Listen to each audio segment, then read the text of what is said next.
comment ça se fait qu'on peut être vraiment trop une fille bien et se faire quitter? Comment ça se fait qu'on peut être trop gentil, vouloir tout lui donner, être la mieux intentionnée du monde et se faire larguer comme une merde, quoi.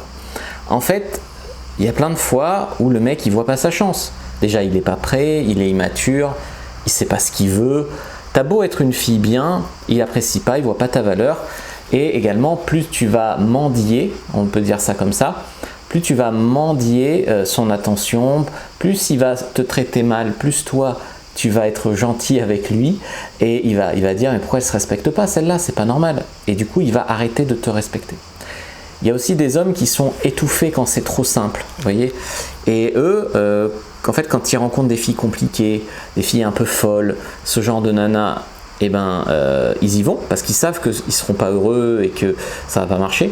Et puis quand ils rencontrent une fille bien, stable, saine, avec qui c'est fluide, facile, eh ben, c'est trop simple et il s'éloigne, il fuit. Oui, il a un problème d'attachement, ça c'est clair.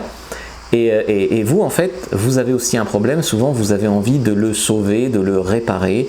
Ou alors, vous vous dites, il faut absolument que lui m'aime. Parce que si lui m'aime, pour une fois qu'il y en a un qui me plaît, si lui m'aime, eh ben, ça veut dire que je suis quelqu'un de qualité, etc., etc., etc. Mais lui, il est étouffé quand ça peut marcher, en fait. Donc, ce qui est aussi de la peur de l'engagement.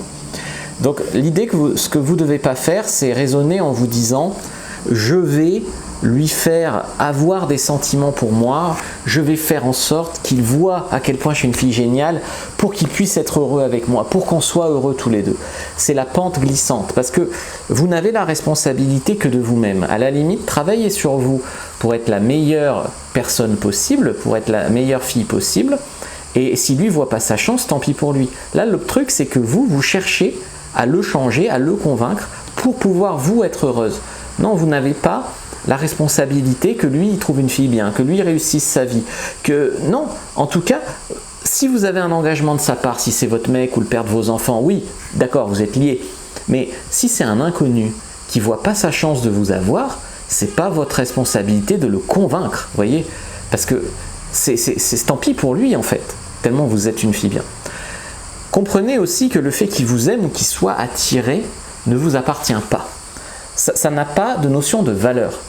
Tu peux être une fille bien et pas attirer ce mec, tu peux être la pire connasse et l'attirer. On a tous des goûts différents, on a tous des histoires de vie différentes. Des fois, le mec, sa maman est bipolaire, et ben, il aimera que les filles bipolaires, tant qu'il n'aura pas travaillé sur lui. Vous êtes saine, vous êtes donc mieux qu'une bipolaire, mais pourtant il préfère la bipolaire. Je veux dire, c'est pas votre responsabilité et c'est à lui de gérer ça. C'est vraiment à lui de gérer ça. De même, si lui il veut tomber amoureux de connasses qui lui feront du mal ou qui veut faire vraiment le mauvais choix toujours, ça lui appartient. Moi j'ai bien compris hein, que les mecs gentils avec vous et tout, ils perdent souvent en attractivité. Parce que quand ils sont gentils, ils sont souvent pas affirmés, ils disent souvent pas ce qu'ils veulent, c'est même des fois louche qu'ils soient aussi gentils, donc vous vous dites il fait ça pour obtenir quelque chose, ils sont trop vite aux petits soins, donc c'est disproportionné, il te connaît pas beaucoup et on dirait qu'il te met sur un piédestal, tu vois, oh là là, t'as pas trop froid, t'as pas trop chaud, tu veux qu'on se mette tout, oh là là, c'est ok si je te fais un bisou, c'est... Non, tu vois que c'est trop. Et ben si tu arrives à le voir chez un mec, quand c'est trop, peut-être que tu peux aussi le voir chez toi. Quand tu vois chez toi que peut-être t'en fais trop par rapport à ce que tu connais ce mec-là et que du coup il va se dire mais pourquoi cette fille en fait trop et qu'il n'arrivera pas à te respecter si tu fais ça, ben t'as compris beaucoup de choses, vous voyez. Bien sûr, il y a aussi la rareté. C'est-à-dire que si vous rencontrez un mec ou deux par an, ben, en fait, vous allez déjà vous accrocher à des mecs qui ne sont pas pour vous, les idéaliser. Vous aurez vraiment du mal à pas y mettre trop d'enjeux. Donc vous allez vraiment marcher sur des œufs, et ça va pas marcher.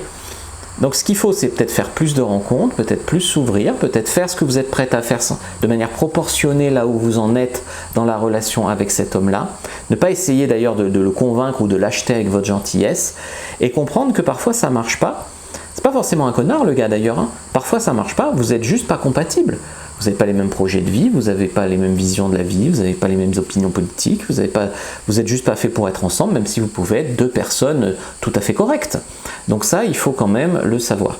Donc si vous voulez en finir avec la dépendance affective qui est directement liée à votre problématique, croyez-en, mon œil d'expert, cliquez sur le lien dans la description, commentaire épinglé sur YouTube, sur TikTok, cliquez sur le lien dans la bio et prenez votre fiche sur guérir de la dépendance affective, elle est gratuite.